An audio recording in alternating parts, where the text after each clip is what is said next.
देखिए आयोनाइजेशन का मतलब समझे सब लोग। आयोनाइजेशन का मतलब क्या होता है? मैंने क्या बोला, सुना ध्यान से।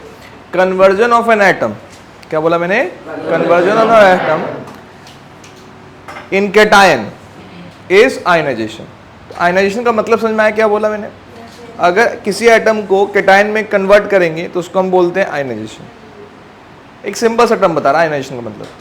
सेकेंड मीनिंग ये कहता है कि it is amount of energy, it is amount of energy required to remove one electron from valence shell of isolated gaseous atom in ground state। ये बोला मैंने। मतलब कहना ये चाह रहा है कि वैलेंस शेल, देखिए ये वैलेंस शेल है मेरे पास, सपोज मैंने इसको बोल दिया वैलेंस शेल। वैलेंस शेल कौन सा है? यही वाला है ना। अगर यहां से इलेक्ट्रॉन रिमूव करेंगे तो एनर्जी रिक्वायर्ड होगी, तो लास्ट शेल से इलेक्ट्रॉन निकालने को कहते हैं आयनाइजेशन। एनर्जी बात समझ में नहीं आया? अब जो एनर्जी लगेगी लास्ट शेल से इलेक्ट्रॉन निकालने में, उसको हम क्या बोलते हैं? एनर्जी। क्या बोलते हैं? Ionisation energy. बात समझ में नहीं आया? क्या बोलना चाह रहा? तो मतलब लास्ट शेल से इलेक्ट्रॉन निकालने की बात कर रहे हैं, उसको बोलते हैं आयनाइजेशन एनर्जी।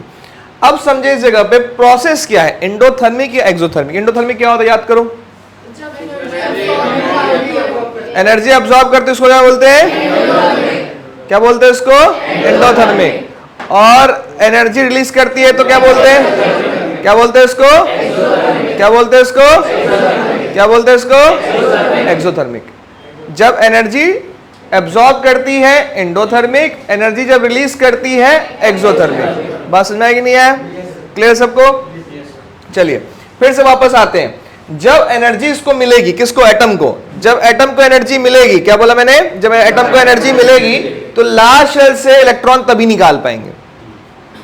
जैसे फॉर एग्जांपल इसको कोरिलेट कर रहा, ध्यान सुनना, किससे?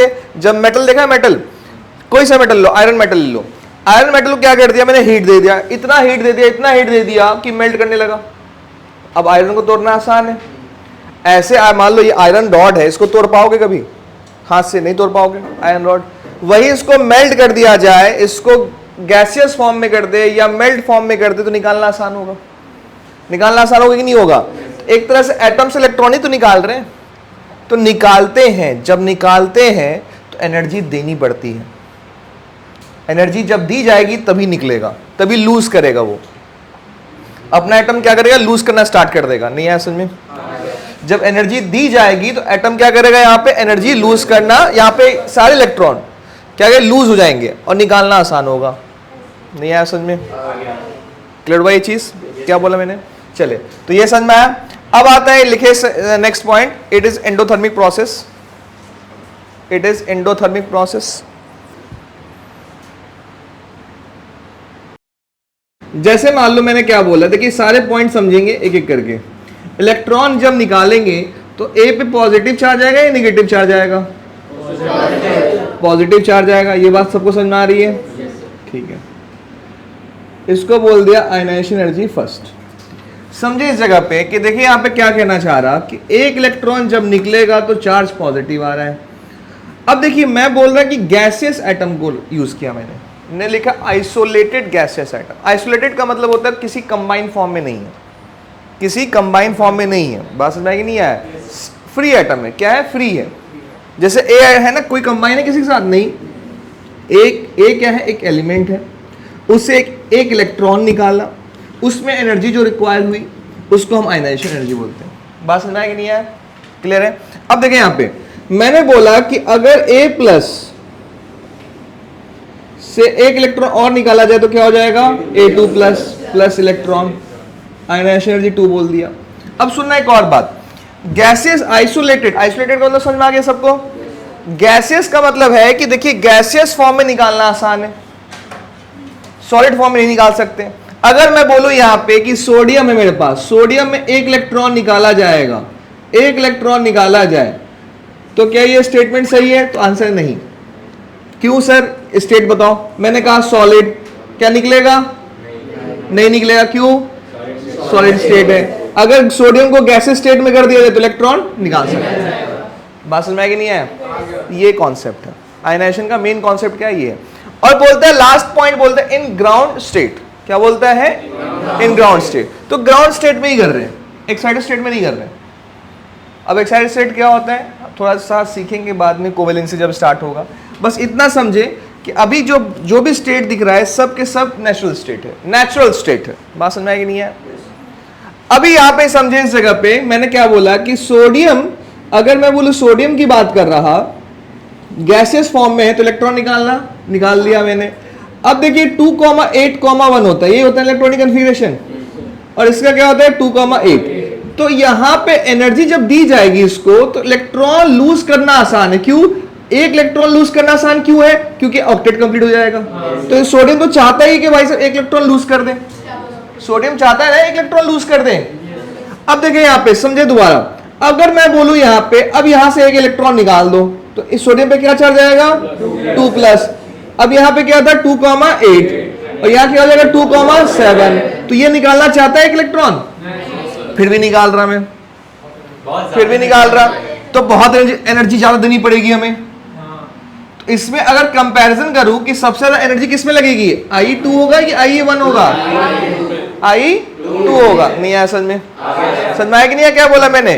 इस वाले में क्या होगा कि इस वाले में ज्यादा एनर्जी खर्च होगी, ज्यादा एनर्जी देनी पड़ेगी, क्योंकि यहां ऑक्टेट से देखिए स्टेबल से अनस्टेबल कर रहा मैं, स्टेबल से क्या कर रहा अनस्टेबल।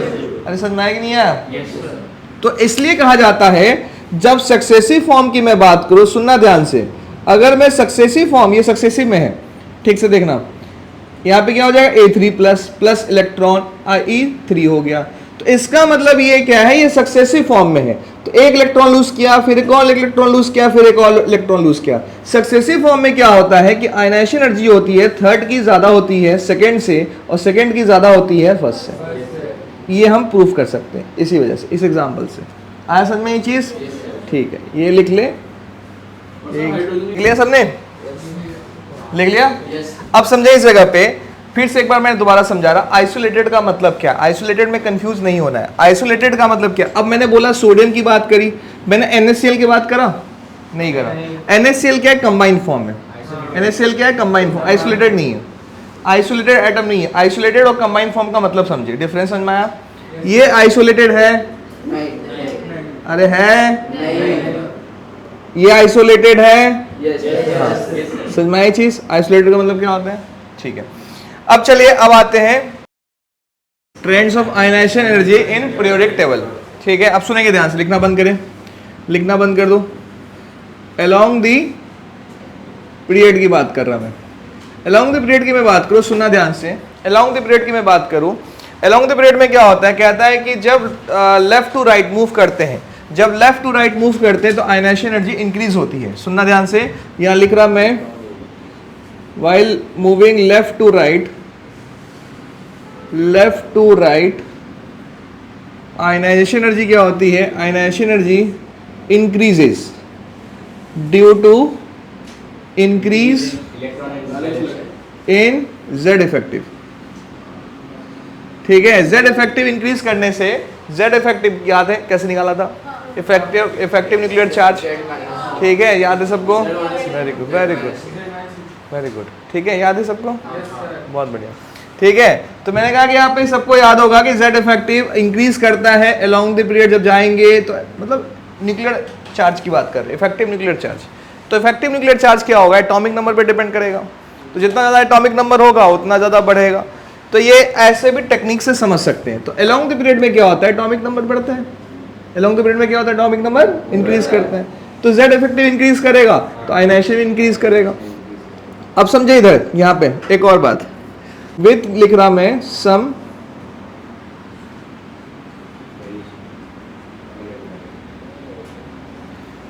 अब ऐसा क्यों बोला, ऐसा क्यों बोला, कुछ प्रॉब्लम क्यों आती है? देखिए समझे, यहाँ पे सेकेंड पीरियड का एलिमेंट में लिख रहा है, यहाँ पे सेकेंड पीरियड में एलिमेंट कौन कौन से होते हैं? सुनना ध्यान से, कौन कौन से होते हैं?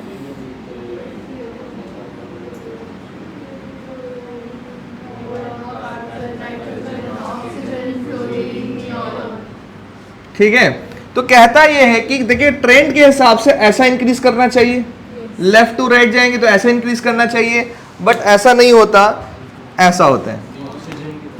ये ऐसा हो जाता है और ये ऐसा हो जाता है। तो दो में प्रॉब्लम दिख रही है, बेरिलियम और नाइट्रोजन में। इसके ग्रुप के जितने फैमिली में आएंगे, बेरिलियम मतलब बेटा मांगे कार स्कूटर बाप राजी, इसमें नेपाल पाकिस्तान ऑस्ट्रेलिया सब बिके हुए, ठीक है। तो ऑलरेडी इसमें कहना ये चाह रहा मैं कि इसमें ये कहना चाह रहा है इसके फैमिली की और इसके फैमिली के बोरॉन की फैमिली से ज्यादा होगा, इसके फैमिली से इसका ज्यादा होगा, इसके फैमिली से इसका ज्यादा होगा। ऐसा क्यों? इसलिए ज्यादा होगा क्योंकि इसलिए क्या है, फुल्ली फील्ड है, फुल्ली फील्ड की स्टेबिलिटी ज्यादा होती है। फुल्ली फील्ड है, फुल्ली फील्ड कैसे है, 1s2 दिख रहा है सबको, 2s2, तो ये फुल्ली फील्ड है। तो फुल्ली फील्ड की यहाँ पे क्या होती है, स्टेबिलिटी ज़्यादा होती है। तो इलेक्ट्रॉन निकालना मुश्किल है ना, एनर्जी ज़्यादा देनी पड़ेगी ना, एनर्जी ज़्यादा देनी पड़ेगी। बात समझ में आएगी नहीं आए? अगर कोई फुल्ली फील्ड है और इसके फैमिली में सभी फुल्ली फील्ड है, इसकी फैमिली ही कमाल की है क्योंकि इसकी फैमिली सारे के सारे फुल्ली फील्ड है। नहीं आया समझ में आया? अरे समझ में आएगी नहीं आया? और इस नाइट्रोजन फैमिली की मैं बात करूं, इस फैमिली में क्या ये हाफ फील्ड है, तो हाफ फील्ड भी स्टेबल होता है। और ये ऑक्सीजन क्या होता है, पार्शियल फील्ड, ये क्या होता है, पार्शियल फील्ड। अब पार्शियल फील्ड स्टेबल होता है या हाफ फील्ड होता है? कौन होता है, हाफ फील्ड। और बोरॉन में भी क्या होता है, ये भी पार्शियल फील्ड होता है, ये भी क्या होता है, पार्शियल फील्ड। तो पार्शियल फील्ड की स्टेबिलिटी ज्यादा होगी, फुल्ली फील्ड की होगी, फुल्ली फील्ड की स्टेबिलिटी ज्यादा होगी, स्टेबिलिटी ज्यादा होगी। अगर इसकी स्टेबिलिटी इससे ज्यादा है तो ऑब्वियस सी बात है इसमें ज्यादा एनर्जी देनी पड़ेगी इलेक्ट्रॉन निकालने के लिए। बात समझ आएगी नहीं है? ठीक है। ऐसे इसकी हाफ फील्ड की मैं बात करूं, ये हाफ फील्ड है तो इस ऑब्वियस सी बात है पार्शियल फील्ड से ज्यादा स्टेबल होगा, तो इसका मतलब है कि इसमें भी एनर्जी ज्यादा देनी पड़ेगी। नहीं आया समझ में? तो इसका मतलब ये है कि साहब कहने का मतलब क्या, ऑक्सीजन का इलेक्ट्रॉनिक कॉन्फ़िगरेशन क्या होता है, 1s2 2s2 2p4। Partial field है कि नहीं है? पार्शियल फील्ड कैसे होता है, देखो चेक करो, पार्शियल फील्ड कैसे कहते हैं, ये हाफ होता है और एक एक्स्ट्रा इलेक्ट्रॉन आ गया, पार्शियल हो गया हाफ। और ये क्या है, देखिए नाइट्रोजन का क्या होता है, 1s2 2s2 2p3। अब देखो 2p3 का बना रहा मैं, हाफ फील्ड है। बात समझ में आएगी नहीं है? स्टेबिलिटी ज्यादा किसकी, इसकी है इसकी, नाइट्रोजन की, ऑक्सीजन की कम होगी। अब बेरिलियम का देखिए, बेरिलियम का क्या है, फुल्ली फील्ड है, ठीक है। बोरॉन का देखिए, बोरॉन का 1s2 2s2 और 2p1, तो इसका मतलब क्या हो गया, ये भी हमारा पार्शियल फील्ड। अब कहोगे सर आप इससे कंपेयर क्यों नहीं कर रहे हो? नहीं करूंगा मैं, एकदम नहीं करूंगा। क्यों? क्योंकि लास्ट सबशेल कौन सा है, ये इलेक्ट्रॉन निकालना होगा तो इससे निकलेगा, तो इसका चेक करें या इसका चेक करें? इसका चेक करें, ऑब्वियस ही बात है, इसका चेक करेंगे ना, इसका चेक करें, इसका चेक करें। लास्ट इलेक्ट्रॉन निकलेगा कहां से, यहां से निकलेगा ना, तो इसका चेक करो या इसका चेक करो? पी का चेक करना पड़ेगा। ये लास्ट है, ये इसके ये बेरिलियम में क्या ये लास्ट है, तो इसका चेक करना पड़ेगा ना। नहीं आया समझ में? समझ में आया कि नहीं आया? क्या बोलना चाह रहा मैं? क्लियर सबको? ठीक है। अब ध्यानपूर्वक छापे। देखिए सेकंड पीरियड का एलिमेंट था, इसका ऑर्डर समझ में आ गया सबको। अब हम देखते हैं थर्ड पीरियड का एलिमेंट देखते हैं। थर्ड पीरियड के एलिमेंट कौन कौन से होते हैं उसका ऑर्डर खुद से करें। कौन कौन से होते हैं बताओ? सोडियम, मैग्नीशियम, Al, Si,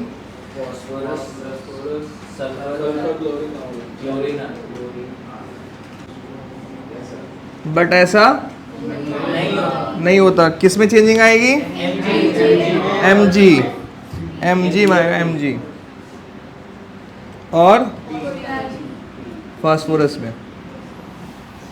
क्यों? ये फुल्ली फील्ड है और ये हाफ फील्ड है। लिख लेंगे रीजन। चलिए स्टार्ट करें, फटाफट लिखना।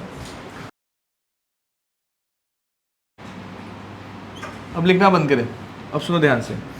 डाउन द ग्रुप की मैं बात कर रहा, ठीक है। डाउन द ग्रुप में क्या होता है, जब हम लोग कहां से कहां जाएंगे,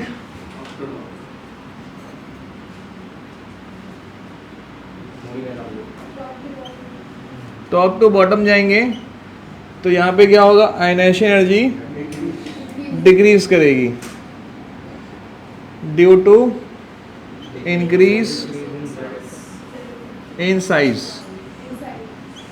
देखिए साइज देखते हैं डाउन द ग्रुप में और अलोंग द पीरियड में हम जेड इफेक्टिव देखते हैं। बात समझे इस जगह पे। डाउन द ग्रुप में क्या बोला मैंने, साइज देखते हैं, अलोंग द पीरियड में जेड इफेक्टिव देखे तो सही रहेगा। हालांकि वापस आते हैं, मैंने क्या बोला, while moving top to bottom ionisation energy decreases due to increase in size. तो डाउन द ग्रुप क्या देखते हैं, साइज, और अलोंग द पीरियड क्या देखते हैं, क्या बोला मैंने, डाउन द ग्रुप क्या देखते हैं, along the period, down the group, along the period, down the group, along the period. बात समझ में आएगी नहीं है? क्लियर सबको? ठीक है। अब देखिए फर्स्ट ए में याद करें, फर्स्ट ए की मैं बात करूं, कौन कौन से एलिमेंट होते हैं,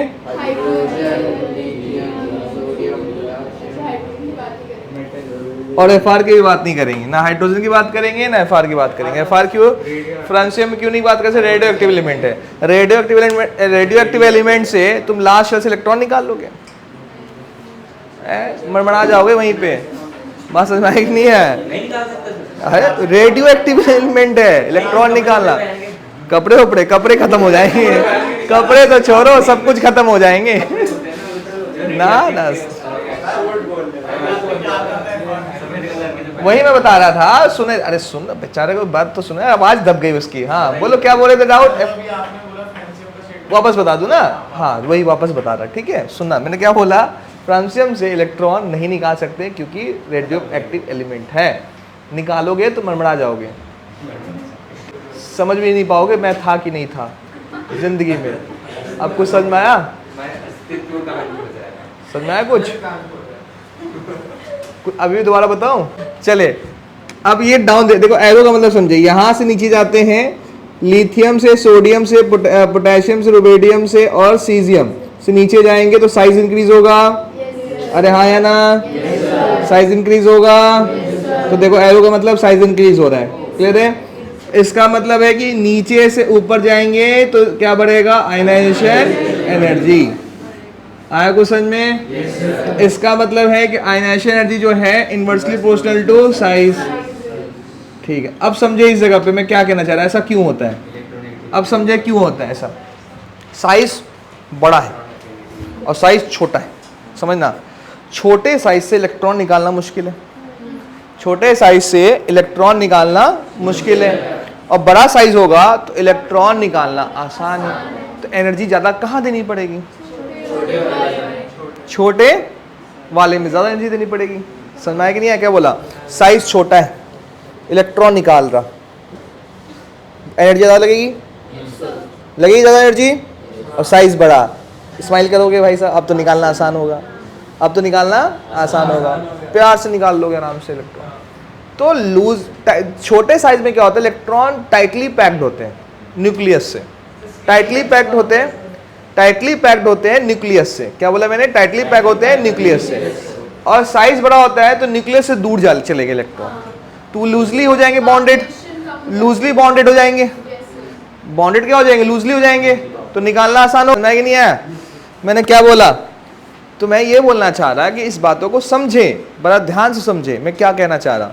तो साइज अगर बड़ा होगा तो इलेक्ट्रॉन निकालना आसान है, और साइज छोटा है तो इलेक्ट्रॉन निकालना मुश्किल।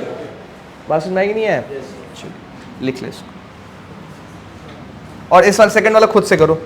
चलो सेकंड वाले में बताओ, मुझे लिखना बाद में, रुक जाओ अभी, बताओ पहले सब लोग, इसको हटा दो ना, सेकंड वाले खुद से बताओ। चलो सेकंड, रुक तो जाओ, रुक तो जाओ, अरे रुक तो जाओ। हाँ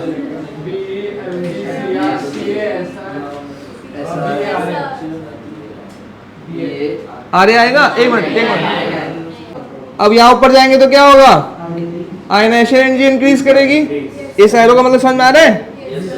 अब देखो यहाँ पे ऐसे लिखोगे, ऑर्डर क्या लिखोगे, ऑर्डर, ऑर्डर किसका, आयनाइजेशन एनर्जी का। क्या होगा, लिथियम का ज्यादा होगा सोडियम से, सोडियम का ज्यादा होगा पोटेशियम से, पोटेशियम का ज्यादा होगा रुबेडियम से, रुबेडियम का ज्यादा होगा सीजियम से। ऐसे के ऑर्डर इसमें भी लिखेंगे। चलिए लिखना स्टार्ट करें। लिख लिया सबने? ये लिखा है सबने एकदम, मान लो।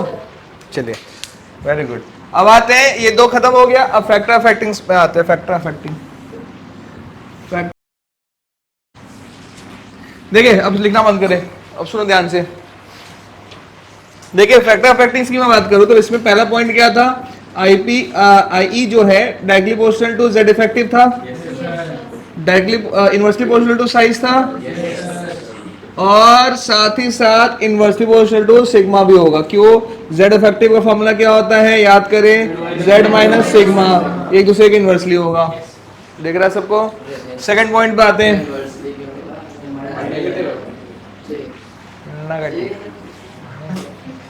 चलिए नेक्स्ट आते हैं, हाफ फील्ड और फुल्ली फील्ड पे डिपेंड करेगा, इस पे डिपेंड करेगा, हाफ फील्ड और एंड फुल्ली फील्ड पे। ये बात भी फैक्ट है, अगर हाफ फील्ड होता है या फुल्ली फील्ड होता है तो उसकी में एनर्जी ज्यादा लगेगी। हाफ फील्ड या फुल्ली फील्ड होगा तो एनर्जी क्या लगेगी, ज्यादा। क्या लगेगी, ज्यादा। बात समझ में आएगी नहीं है? क्लियर है सबको? ठीक है, थर्ड पॉइंट पे आते हैं। नेक्स्ट है पेनिट्रेशन पावर।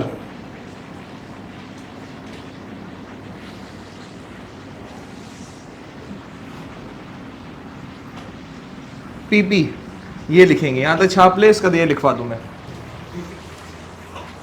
यहां तक छाप ले। नेक्स्ट है पेनिट्रेशन पावर, लिखे इसमें penetration power in any atom, in any atom s orbital is closer, s orbital is closer to the nucleus, in comparison to p, d and f orbital। ठीक है, next point लिखें, next line, greater energy is required to remove electron from s orbital,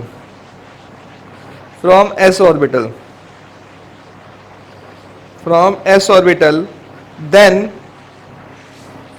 from p, d and f orbital। Thus decreasing order of IP, decreasing order of s, p, d, f orbital is as follows। IP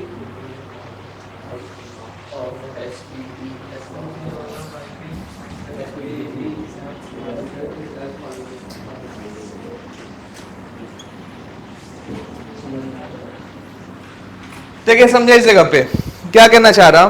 देखिए यहाँ पे penetration power जो होता है, penetration power जो होता है S का ज्यादा होता है, क्योंकि एस जो है न्यूक्लियस के सबसे क्लोज होता है। जो सबसे ज्यादा क्लोज होगा उसमें एनर्जी निकालना ज्यादा देनी पड़ेगी, ज्यादा एनर्जी देनी पड़ेगी निकालने के लिए, इलेक्ट्रॉन निकालने के लिए। सुनेंगे ध्यान से, फिर से रिपीट कर रहा, मैं बोल रहा कि एस ऑर्बिटल न्यूक्लियस के सबसे ज्यादा क्लोज होता है। बात समझ आया? इलेक्ट्रॉन उस एस ऑर्बिटल से निकालेंगे तो ज्यादा एनर्जी देनी पड़ेगी एस को।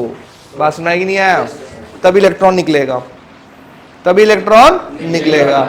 तो मतलब क्या है कि एस सबसे ज्यादा क्लोज क्यों होता है। अगर मान लो मैं 3s 3p और 3d की बात करूं तो सबसे क्लोज कौन होगा न्यूक्लियस के, 3s होगा, फिर कौन सा होगा 3p और फिर 3d।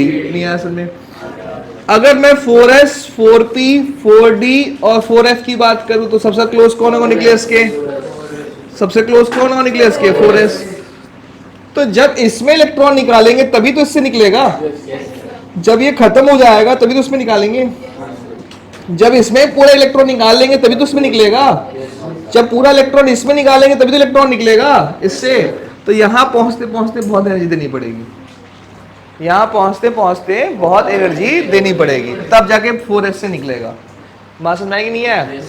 तो इसी बात को मैं कहना चाह रहा कि इस बात को समझें। अब आता है इस जगह पे कि अगर ठीक है सर, इस वाले में यहां पे आप कह रहे हो कि इसकी ज्यादा एनर्जी देनी पड़ेगी, तो इसका मतलब है कि पेनिट्रेशन पावर जो है, पेनिट्रेशन पावर जो होता है डायरेक्टली प्रोपोर्शनल टू आईपी होता है। आईपी का मतलब आयनाइजेशन पोटेंशियल, एक ही बात है, आयनाइजेशन एनर्जी आयनाइजेशन पोटेंशियल एक ही बात है। देखिए आप, एक ही बात है।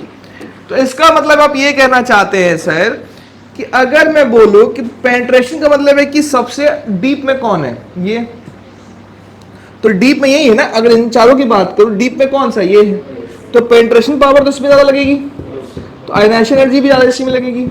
नहीं आ समझे? तो जितना डीप में होगा उसमें ज्यादा आयनाइजेशन पोटेंशियल लगती है। बात समझना ये चीज क्लियर है सबको? ठीक है। नेक्स्ट है oxidation state, fourth point. OS, ठीक है। ओएस क्या क्या डाइक्लोरोसिलेटू होता है, आई होता है। अब समझे इस जगह पे, देखिए ऑक्सीडेशन स्टेट के बारे में हम डिटेल में समझेंगे क्या होता है रेडॉक्स में। अभी फिलहाल जो समझाना चाह रहा मैं वो ध्यान सुनना। देखिए ये क्या होता है, जैसे मैं बोलूं सोडियम का, सुनना ध्यान से, सोडियम और सोडियम प्लस ऑक्सीडेशन स्टेट कैसे निकालते सुनना। इस पे चार्ज कितना दिख रहा है, तो इसका ऑक्सीडेशन स्टेट +1 हो गया। इस पे चार्ज कोई दिख रहा है नहीं, इसका ऑक्सीडेशन स्टेट क्या हो गया, 0। क्या हो गया, 0। न्यूट्रल को ही 0 बोलते हैं, ठीक है। ये क्या है 0 और यहाँ क्या है +1। तो मुझे ये बताओ, ये 0 है, ये +1, ये क्या है 0 और ये +1। तो ऑक्सीडेशन स्टेट ज्यादा किसको बोलेंगे, इसको बोलेंगे। 0 +1 ज्यादा कौन सी वैल्यू बड़ी है, +1 की। बात समझ आई कि नहीं है? तो जैसे जैसे ऑक्सीडेशन स्टेट बढ़ेगा तो वैसे वैसे आयनाइजेशन एनर्जी भी बढ़ेगी। बात समझना ये चीज, ये कहना चाह रहा। तो ये फैक्टर अफेक्टिंग ये है, इस क्लास में समझेंगे, ठीक है।